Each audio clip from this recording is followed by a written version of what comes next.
ராகவ் வந்து அந்த மாத்திரை போட்டதால ரொம்ப டென்ஷனாக இருக்காரு. அவரால தாங்கிக்க முடியல. அப்படியே வந்து ரொம்ப டென்ஷனா அவருக்கு அதிகமாகுது.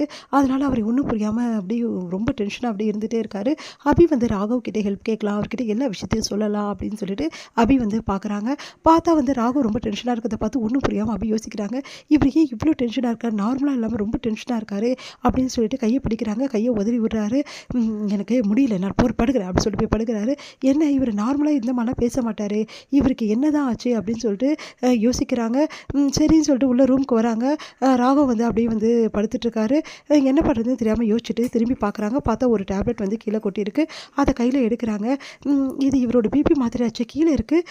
எப்படி இது வெளிய வந்திருக்கும்? கரெக்ட்டா தானே இருக்கும் அதுல.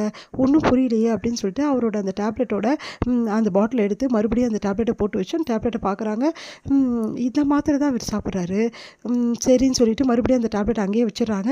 வச்சுட்டு யோசிச்சுட்டே வந்து என்ன பண்ணுறது ஒன்றும் புரியலையே, ராகவ் இப்படி டென்ஷனாக இருக்க நம்ம எப்படி சொல்கிறதுன்னு சொல்லிட்டு ரொம்ப டென்ஷன் ஆயிடுறாங்க.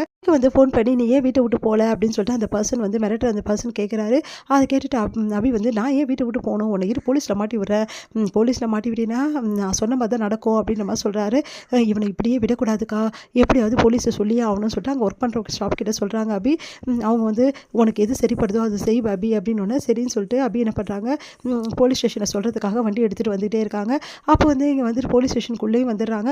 வந்து சொல்கிறதுக்காக போகும்போது அபிக்கு ஃபோன் வருது.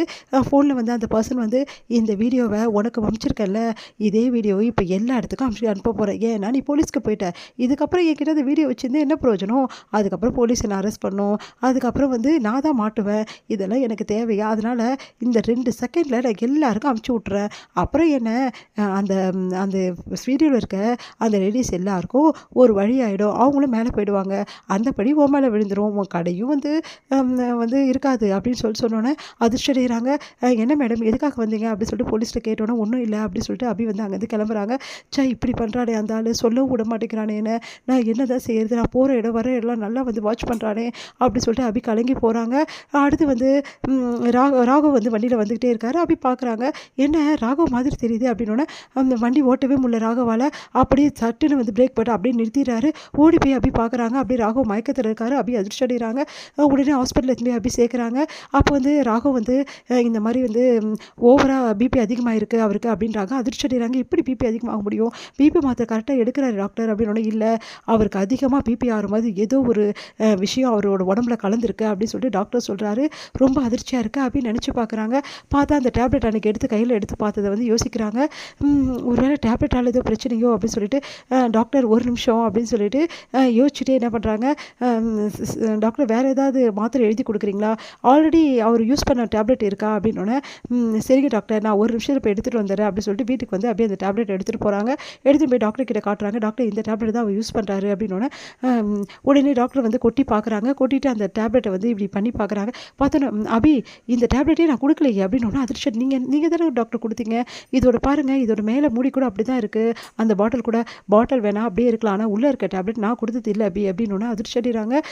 நீங்கள் என்ன சொல்கிறீங்க அப்படின்னோடனே ஆமாம் இந்த டேப்லெட் மாறி இருக்குது, யாரோ மாற்றி கொடுத்துருக்காங்க, இல்லை மாற்றி கூட ஏதாவது பண்ணியிருக்கலாம் அப்படின்னோடனே இது எல்லாத்துக்கும் காரணம் அவனாக தான் இருக்குமோ அப்படின்னு சொல்லிட்டு யோசிச்சுட்டு இந்த டேப்லெட்டை தூக்கி போட்டுருங்க, இது இருந்தால் ஒரு மாத்திரைக்கும் அவருக்கு ஆபத்து, வேறு மாத்திரை நான் கொடுக்குறேன், எடுத்து போய் வந்து கொடுங்க அப்படின்னு சொல்லிட்டு டாக்டர் வந்து வேறு மாத்திரை எழுதி கொடுக்குறாங்க. அபியும் வாங்கிக்கிறாங்க.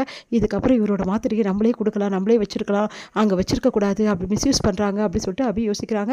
அதன்படி ராகவுக்கு வந்து நார்மலாக டேப்லெட் கொடுத்து வீட்டுக்கு கூட்டின்னு வராங்க. என்னாச்சு அப்படின்னு சொல்லிட்டு எல்லாரும் பதறி போகிறாங்க. இந்த மாதிரி ஒன்றும் இல்லை, அவர் சரியாயிட்டாரு, பிபி கொஞ்சம் அதிகமாக இருக்கான், சரியாயிடும் அப்படின்னு சொல்லிட்டு சொல்கிறாங்க. டேப்லெட் விஷயத்தை சொல்லலாமா வேணாமா, சொல்ல வேணாம், இப்போ எதுவும் தெரியக்கூடாது, அவனை பற்றி கண்டுபிடிச்சிட்டு தான் அவனுக்கு வச்சுக்கணும் அப்படின்னு சொல்லிட்டு முரளியை பார்த்து முறைக்கிறாங்க.